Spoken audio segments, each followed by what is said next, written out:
Last ವೀಡಿಯೋಲಿ ನಿಮಗೆ Nepal border ನಿಲ್ಲಿಸಿದ್ದೆ. ಬನ್ನೀಗ ನೇಪಾಳಲ್ಲಿ ಏನೇನಿದೆ, ಏನೇನು ಟೆಂಪಲ್ಸ್ ಇದೆ, ಆಮೇಲೆ ಹೆಂಗಿರುತ್ತೆ ಅಂತ ತೊಗೊಳೋಣ. ನೆಕ್ಸ್ಟ್ ಹೋಗೋಣ ನಾವು. ನಮ್ಮ ಫಸ್ಟ್ ಪ್ಲೇಸ್ ಬಂದ್ಬಿಟ್ಟು ಪಶುಪತಿನಾಥ್ ಟೆಂಪಲ್ಲು. ಇದು ತುಂಬ ಚೆನ್ನಾಗಿದೆ. ಅದ್ರ ನೆಕ್ಸ್ಟ್ ನಾವು ಬುದ್ಧಂದು ಸ್ತೂಪಕ್ಕೆ ಬಂದ್ವಿ. ಇದುವೇ ಚೆನ್ನಾಗಿತ್ತು ಒಂಥರ. ನಾವು ಕಾಠ್ಮಂಡು ಆಲ್ಟ್ ಆಗಿದ್ವಿ.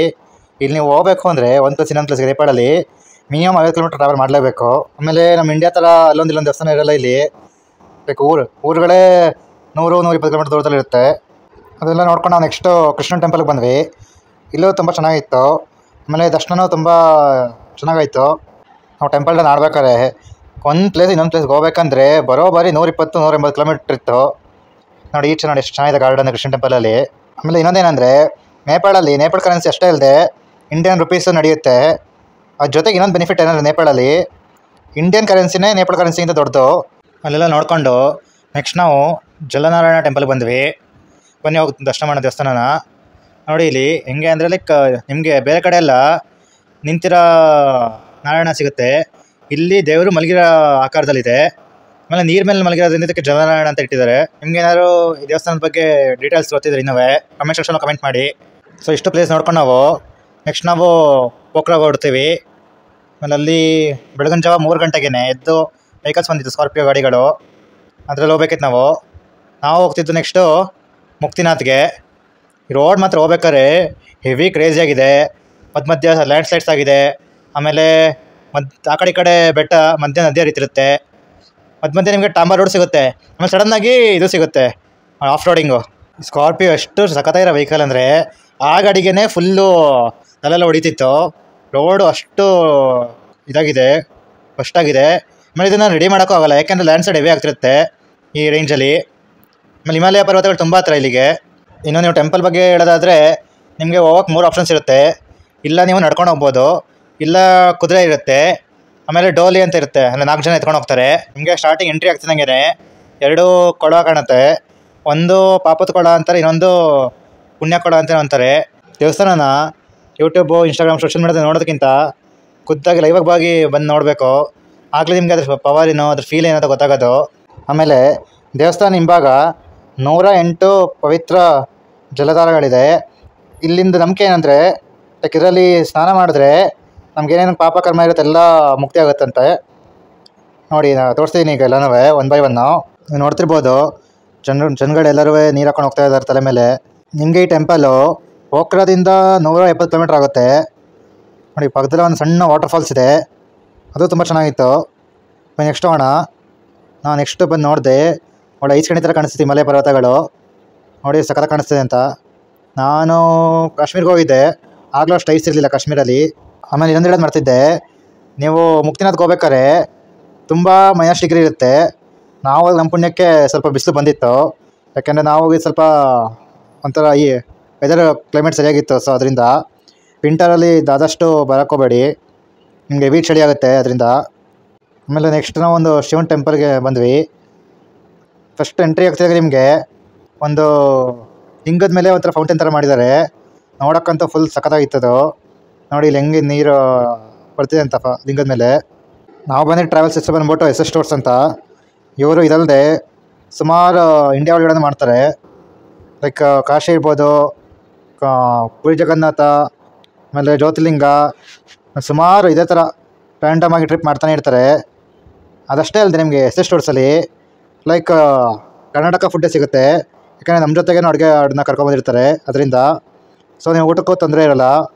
ಆಮೇಲೆ ಕೆಲವ್ರಿಗೆ ಔಟ್ ಆಫ್ ಕಂಟ್ರಿ ಅಲ್ಲ ಔಟ್ ಆಫ್ ಸ್ಟೇಟ್ ಊಟಗಳು ಇಷ್ಟ ಆಗ್ಬೋದು, ಬಟ್ ಇನ್ನೂ ಕೆಲವ್ರಿಗೆ ಅಲರ್ಜಿ ಆಗುತ್ತೆ ಅದೆಲ್ಲ. ಸೊ ಅದರಿಂದ ನೀವು SS ಟೂರ್ಸ್ನ ರೆಕಮೆಂಡ್ ಮಾಡ್ಕೋಬೋದು, ನಿಮ್ಗೆ ಹೆಲ್ತ್ ಇಶ್ಯೂಸ್ ಆಗೋಲ್ಲ ಅದರಿಂದ. ಬೇರೆ ಟ್ರಾವೆಲ್ಸ್ ಬಗ್ಗೆ ನಂಗೆ ಅಷ್ಟು ಗೊತ್ತಿಲ್ಲ. ಲೈಕ್ ನಾನು ಇನ್ನೊಂದು ಟ್ರಾವೆಲ್ಸಲ್ಲಿ ಹೋಗಿದ್ದೆ, ನೇಸರ ಟ್ರಾವೆಲ್ಸಲ್ಲಿ. ಅದು ಕಾಶ್ಮೀರ್ಗೆ ಹೋದಾಗ ನಮಗೆ ಫುಡ್ ಅಲರ್ಜಿ ಹೋಗಿತ್ತು. ಇನ್ನೂ ನನ್ನ ಚಾನಲ್ ಯಾರು ಸಬ್ಸ್ಕ್ರೈಬ್ ಮಾಡಿಲ್ಲ, ಬೇಗ ಹೋಗಿ ಸಬ್ಸ್ಕ್ರೈಬ್ ಮಾಡ್ಕೊಳ್ಳಿ. ನೀವು ಬೆಲ್ ನೋಟಿಫಿಕೇಶನ್ ಆಲ್ರೆಡಿ ಆಗ ಬೇಗ ಅಪ್ಡೇಟ್ ಬರುತ್ತೆ ನಿಮಗೆ. ಆಮೇಲೆ ಅಗ್ರಿಕಲ್ಚರ್ ವೀಡಿಯೋಸ್ ಆಗ್ತಿರ್ತೀನಿ, ಆಮೇಲೆ ನೇಚರ್ದು ಆಗ್ತಿರ್ತೀನಿ, ಹೋಗಿ ನೋಡ್ಬೋದು ನೀವು. ಆಮೇಲೆ ಫೇಸ್ಬುಕ್ ಮತ್ತು ಇನ್ಸ್ಟಾಗ್ರಾಮಲ್ಲಿ ಯಾರಿದೆ ಅಲ್ಲೋ ಫಾಲೋ ಮಾಡ್ಬೋದು. ಅಲ್ಲೂ ಸೇಮ್ ಇದೆ ರಾಯಲ್ 360 ಅಂತಲೇ. ಅಲ್ಲಿ ನಾವು ಶಿವ ನೋಡ್ಕೊಂಡು ನಾವು ಕೆರೆ ಮಧ್ಯೆ ಒಂದು ಟೆಂಪಲ್ ಇತ್ತು, ಅದು ನೋಡೋಕ್ಕೆ ಬಂದ್ವಿ. ನಾವು ಒಳಗಡೆ ಫೋಟೋಗ್ರಫಿ ಅಲೋವಿಲ್ಲ, ಸೊ ಈಚೆಲ್ಲ ಫೋಟೋಗ್ರಫಿ ಮಾಡ್ಕೊಂಡು ಬಂದ್ವಿ ನಾವು.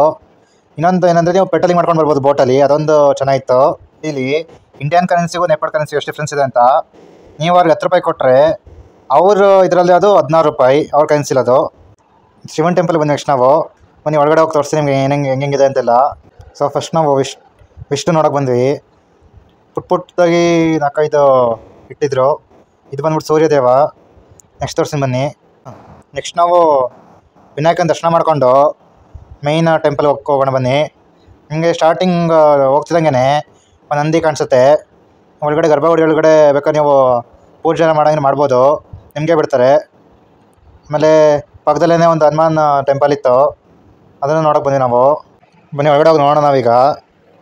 ಹನುಮಾನ್ ತುಂಬ ಚೆನ್ನಾಗಿತ್ತು ನೋಡಿ, ಬೆಟ್ಟನ ಎತ್ತು ನಿಂತಿರೋ ಥರ ಮಾಡಿದ್ದಾರೆ.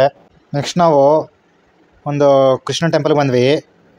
ನಿಮಗೆ ಮುಂದೆ ಹೋಗ್ತಾ ತೋರಿಸ್ತೀನಿ.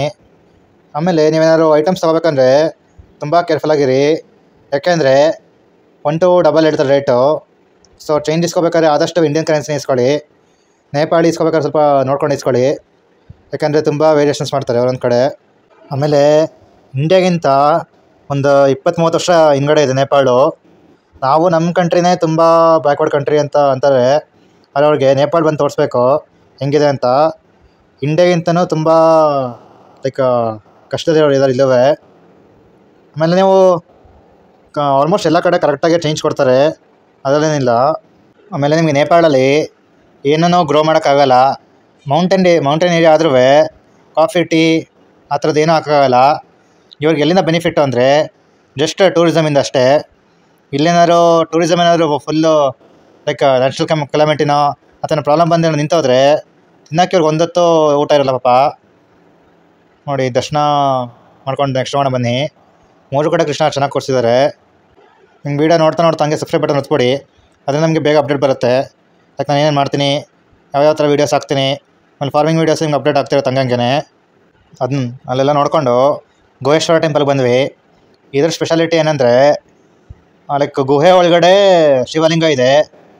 ನಿಮಗೆ ಹೋಗ್ತಾ ದಾರಿಲಿ ಸುಮಾರು ಇದು ಕೆತ್ತನೆ ಮಾಡಿದ್ದಾರೆ. ಆಮೇಲೆ ದೇವಿಗೇನೋ ಕೂರಿಸಿದ್ದಾರೆ ಸುಮಾರು ಅದೇ ಥರ. ನೋಡಿ ಇಲ್ಲಿ ಇದು ಮಾಡ್ಬೇಕಾದ್ರೆ ಸಮುದ್ರದಿಂದ ಮಂಥನ ಮಾಡ್ಬೇಕಾದ್ರೆ ಶಿವ ಹಾಲೆಲ್ಲ ಕೊಡಿದ್ರಲ್ಲ ಅದ್ರದ್ದು ಕೆತ್ತನೆ ಮಾಡಿದ್ದಾರೆ. ಇಲ್ಲಿ ಒಂದು ಕಡೆ ಹೆಸರು ಇದು ಮಾಡ್ತಿರೋದು ಅಂದ್ಕೊಂಡು ದೇವತೆಗಳು ಇದು ಮಾಡ್ತಿರ್ಬೇಕಾರೆ ವಿಷ ಬಂತಲ್ಲ, ಅದನ್ನು ಹೆಂಗೆ ಶಿವ ಸ್ವೀಕರಿಸಿದಂತ ತೋರಿಸಿದ್ದಾರೆ. ಕೆತ್ತನೆಗಳು ನೋಡ್ತಿದ್ರೆ ಒಂಥರ ನೋಡ್ತಾನೆ ಹೇಳೋಣ ಅನಿಸ್ತಿತ್ತು. ಬನ್ನಿ ನೆಕ್ಸ್ಟ್ ಹೋಗಿ ತೋರಿಸ್ತೀನಿ ನಿಮಗೆ. ಒಳಗಡೆ ಇನ್ನೂ ಚೆನ್ನಾಗಿತ್ತು. ಗುಹೆ ಒಳಗಡೆ ಹೋಗ್ಬೇಕಾರೆ ನಿಮಗೆ ಫಸ್ಟ್ ಒಂದು ಸ್ವಲ್ಪ ಒಳಗಡೆ ಬಂದಮೇಲೆ ನಂದಿ ಶಿವನ ಮೇಲೆ ಹಾಲು ಬಿಡ್ತಿರೋದು ಕಾಣಿಸುತ್ತೆ. ಅದು ನೋಡೋಕೆ ತುಂಬ ಚೆನ್ನಾಗಿ ಕಾಣಿಸ್ತಿತ್ತು. ನೋಡಿ ಪೂಜೆ ಮಾಡಿ ನಿಲ್ಲಿಸಿದ್ದಾರೆ. ಬನ್ನಿ ನೆಕ್ಸ್ಟ್ ಹೋಗೋಣ. ನಿಮಗೆ ಇದರಲ್ಲಿ ಮೇಯ್ನ್ ದೇವರು ತೆಗಿಯೋಕ್ಕೆ ಆಪ್ಷನ್ ಇಲ್ಲ, ವಿಡಿಯೋಗ್ರಫಿನ. ಅಕ್ಕಪಕ್ಕ ಒಂದು 2-3 ದೇವರಿದೆ, ಅದು ತೆಗಿಬೋದು. ಇಲ್ಲಿ 2 ದೇವರಿತ್ತು, ಲೈಟ್ ಜಾಸ್ತಿ ಇರೋದ್ರಿಂದ ವೀಡಿಯೋ ತೋರ್ಸೋಕ್ಕಾಗಲಿಲ್ಲ. ಆಮೇಲೆ ನಿಮಗೆ ಇಲ್ಲೊಂದು ವಾಟರ್ಫಾಲ್ಸ್ ಒಂದು ವೀಡಿಯೋ ಹಾಕಿರುತ್ತೆ, ಅದು ಇದೇ ಗುಹೆ ಒಳಗಡೆ ಇರೋದು. ಬನ್ನಿ ನಿಮಗೆ ಕೆಳಗಡೆ ಇಲ್ಬಿಟ್ಟು ತೋರಿಸ್ತೀನಿ. ನೋಡೋಕ್ಕಂತೂ ಥರ ಚೆನ್ನಾಗಿ ಕಾಣಿಸ್ತಿತ್ತು. ನನಗೆ ಒಂಚೂರು ಐಡಿಯಾ ಇರಲಿಲ್ಲ ಲೈಕ್ ಗುಹೆ ಒಳಗಡೆ ಒಂದು ವಾಟರ್ಫಾಲ್ಸ್ ಹೇಗೆ ಬರೋಕ್ಕೆ ಸಾಧ್ಯ ಅಂತ. ಆಮೇಲೆ ನನಗೆ ಶಾಕ್ ಆಯಿತು, ಲೈಕ್ ಹಿಂಗೂ ಒಂದು ಪ್ಲೇಸ್ ಇದೆ ಅಂತ. ನೋಡಿ ಸಖತ್ತಾಗಿತ್ತು ಕಾಣಿಸ್ತೆ ವಾಟರ್ಫಾಲ್ ಅಂತ. ಆಮೇಲೆ ಆಗಲೇ ಹೇಳಿದ್ನಲ್ಲ ನಿಮಗೆ ಗ್ರೀನರಿ ಸಖತ್ತಾಗಿ ನೋಡಿ ನೇಪಾಳದಲ್ಲಿ. ನಿಮ್ಗೆ ಎಲ್ಲೋದ್ರೂ ಗ್ರೀನರಿ ಎಷ್ಟು ಬೇಕಷ್ಟು ಕಣ್ಣು ತುಂಬ್ಕೋಬೋದು, ಅಷ್ಟಿದೆ.